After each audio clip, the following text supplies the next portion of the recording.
20 वर्षों में 17,000 से अधिक डॉक्टर बना चुका बिहार एवं झारखंड के छात्रों के बीच विश्वसनीय संस्थान गोल। एक व्यक्ति नहीं लड़ रहा था, पूरी सरकार लड़ रही थी और बेलागंज की जनता स्वयं लड़ रही थी। लड़ाई को बहुत अच्छे तरीके से लड़े होंगे और निश्चित ही ये चुनाव बेलागंज की जनता जीतेगी। इमामगंज में कभी हम लोग हारे नहीं।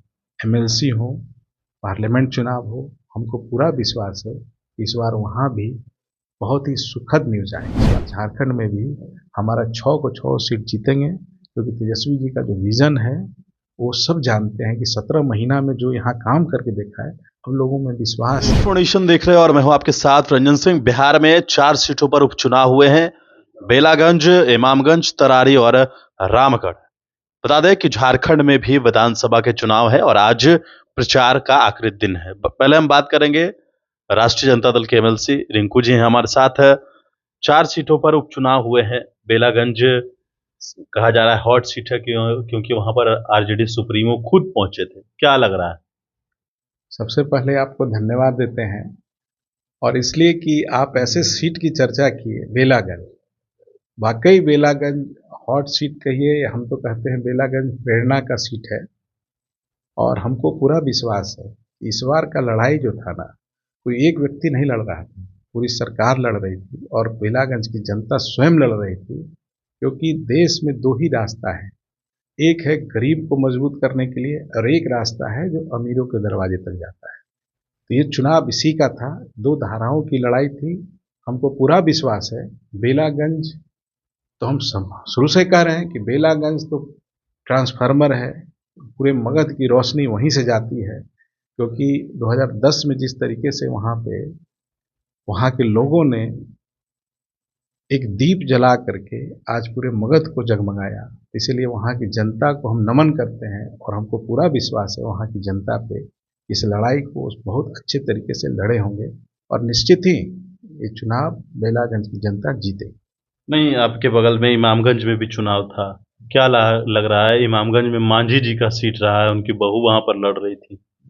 देखिए, इमामगंज में भी हम लोग बहुत अच्छे तरीके से लड़े और एक ऐसे प्रत्याशी को दिया, कह तो दिए कि कभी कभी लगता है हम माननीय मुख्यमंत्री जी पे भी कभी कभी तरस आने लगता है कि जो इतना बढ़िया बढ़िया बात बोलते हैं, सुशासन, अच्छे दिन, विकास।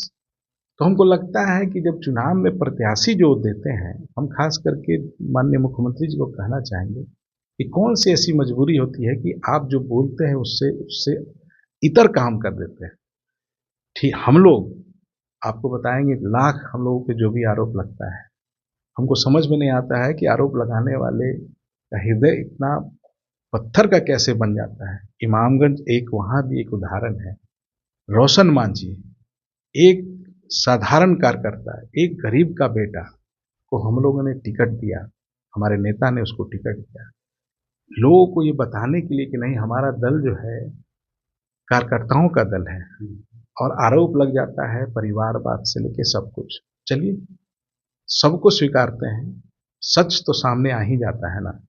हम लाख कितनों भी बोल दें, लेकिन सच्चाई यही है कि हम लोग सबसे पहला सीढ़ी होता है प्रत्याशी का चयन करना। हम लोगों ने बहुत अच्छा प्रत्याशी चयन किया और पूरा उम्मीद है, कह तो दी कि जिस वक्त से हम लोग जीते, इमामगंज में कभी हम लोग हारे नहीं। एमएलसी हो, पार्लियामेंट चुनाव हो, हमको पूरा विश्वास है इस बार वहाँ भी बहुत ही सुखद न्यूज आएगी। और 2 सीट और तरारी और बेलागंज भी है, तो वहां पर क्या लगता है? देखिए, बहुत वहाँ का आइडिया नहीं है तो हम बोल नहीं पाएंगे रामगढ़ और तरारी के बारे में। हम बेसिकली हमारा क्षेत्र गया, जो मेरे क्षेत्र में बेलागंज और इमामगंज का है, तो दोनों का हमको आइडिया है। तो हमको लग रहा है कि हम लोग दोनों सीट निश्चित ही जीतेंगे। और ये चुनाव जो है ना, 25 का एक तरह से सेमीफाइनल है और यहीं से तय होगा कि हम आम जनता क्या चाहती है। झारखंड में भी आरजेडी लड़ रही है 6 सीटों पर चुनाव। क्या लगता है वहां? निश्चित ही झारखंड में, या हम बिहार लड़े चाहे झारखंड लड़े, हमारे नेता का एक ही उद्देश्य है कि जनता के जो बेसिक मुद्दा है उसी पे लड़ाई लड़ा जाए। तो झारखंड में भी हमारे नेता ने रोजगार की बात किया, मूलभूत सुविधा की बात किया, उसी को बेस बना के लड़ रहे हैं। तो हमको पूरा विश्वास है कि हर जगह का लोग निश्चित ही अपने लिए लड़ेंगे चुनाव, और पूरा विश्वास है कि इस बार झारखंड में भी हमारा 6 को 6 सीट जीतेंगे, क्योंकि तेजस्वी जी का जो विजन है वो सब जानते हैं कि 17 महीना में जो यहाँ काम करके देखा है, हम लोगों में विश्वास नहीं करते हैं। विश्वास होना बहुत बड़ी चीज होती है। तो लोगों को आज के डेट में तो पॉलिटिकल लोगों पे विश्वास ही लोग नहीं करता है, तो कम से कम 17 महीना में हमारे नेता ने जो विश्वास कायम किया है, उसी का तो परिणाम होगा ये चुनाव। चलिए, तो देखिए, बिल्कुल हमारे साथ आरजेडी एमएलसी रिंकू जी थे। आपने सुना है तमाम बातों को, और बेलागंज निश्चित तौर पर जीतेंगे, यह दावा है। इमामगंज में भी अच्छी खबरें आएगी, और झारखंड के 6 सीटों पर जो नतीजे हैं वो तेजस्वी के विश्वास पर ही डिपेंड है। अब देखना है कि आगे क्या कुछ होता है। लेकिन बने इन्फॉर्मेशन के साथ, नमस्कार।